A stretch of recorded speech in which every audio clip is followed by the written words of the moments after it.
So picture this. You take one of those DNA tests, just for fun, and the results come back with a secret ancestor from halfway across the world. Well, today, we're diving into a real-life family mystery just like that. It's a case where cutting-edge science and good old-fashioned detective work came together to uncover a story that was pretty much lost to time. Everything kicks off with these DNA results from a woman named Miranda Comorni. Now, her family was always under the impression that they were almost completely English. So getting these results back was, well, it was a shock. I mean, sure, that big 92% from England and Northwestern Europe, that totally tracks. But then you see this 5% Germanic Europe. Okay. And then bam, 3% from Anatolia and the Caucasus. We're talking about the region of modern-day Turkey. For a family with deep roots in 19th century Indiana, a result like that is just, it's wild. It's practically unheard of. And that right there is the big question, isn't it? It's the one that launches this entire investigation.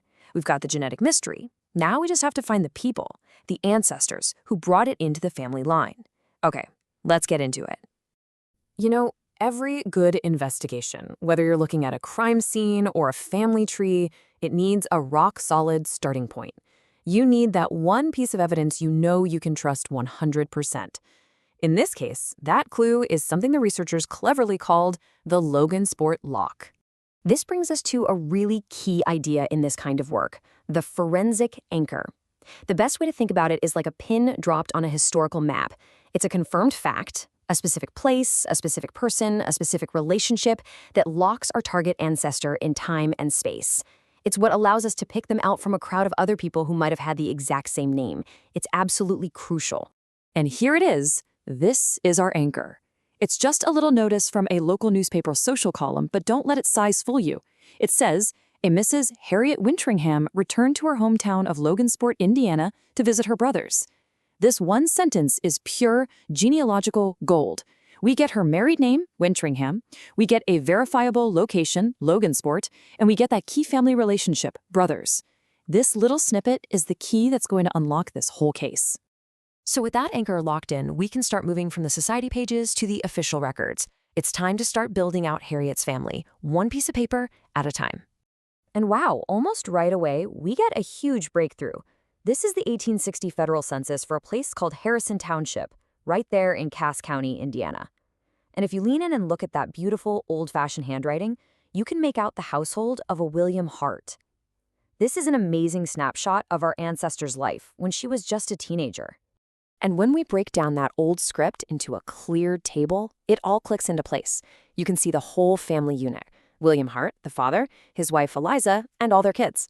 And right there she is, Harriet Hart, age 15. But here's the most important part. Look who else is on that list. Her brothers, William and James. This is a direct confirmation of the brothers mentioned in our newspaper anchor. We found her. We found her family. This is also a perfect example of why that anchor was so critical. I mean, it is so easy to get thrown off track doing this kind of research. Believe it or not, the records showed another Hart family in another town called Logansport, but that one was all the way down in Louisiana.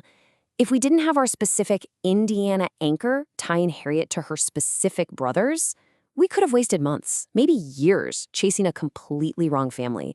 That Logansport lock kept the whole investigation on the rails. Okay, so we've pieced together the family on paper. We know who Harriet's parents were, who her siblings were. Now it's time for the big reveal. How does this family tree connect back to our original DNA mystery? How does this explain those weird percentages? Well, the paper trail starts to give us two really powerful theories. First, let's look at that 5% Germanic DNA. Okay, so Hart is a super common English last name, but it can also be an anglicized version of the German name Hart. That feels like a really strong possibility. But then there's that 3% from Anatolia. That's the real head-scratcher. And this is where it gets incredible. The DNA analysis itself pointed to a hidden ancestor and even suggested a name that was totally lost to the paper records, Hannah Anthony. So let's just lay this all out. This table really puts it all together. It maps our genetic mystery right onto our family tree. That Germanic DNA?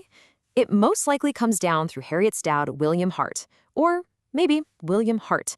And that incredibly rare Anatolian marker, that points us way back to a much deeper ancestor, someone named Hannah Anthony, whose story was completely invisible until that DNA test. So we've connected the DNA to the documents. We solved the puzzle. But these aren't just data points and names, right? This is the story of a real person's life.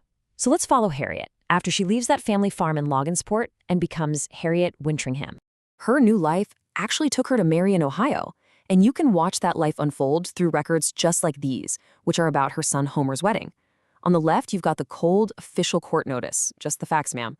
But on the right, that's the newspaper announcement. It's so warm and detailed. It talks about the elegant wedding supper and the many nice presents. It gives you a real feel for the family's place in their community. Now, if we rewind a few years, the 1880 census captures Harriet in her role as a wife and mother. There she is, age 37, keeping house. We see her husband, her kids, but hidden in the columns of these old documents, you often find these profoundly human and sometimes really heartbreaking details. Let's zoom in on the entry for her 15-year-old daughter, Ava. In the column for health, the census taker jotted down a note, deaf and dumb. And just like that, a simple list of names becomes the story of a family navigating a really serious challenge in an era that had very little support for people with disabilities.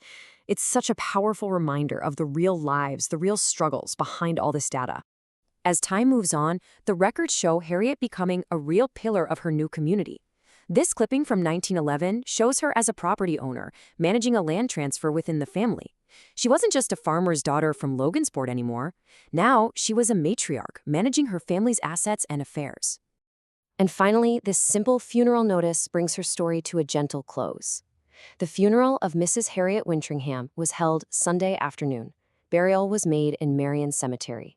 It's the end of a long journey that started in rural Indiana and ended right here, after building a whole new life and a new family legacy in Ohio.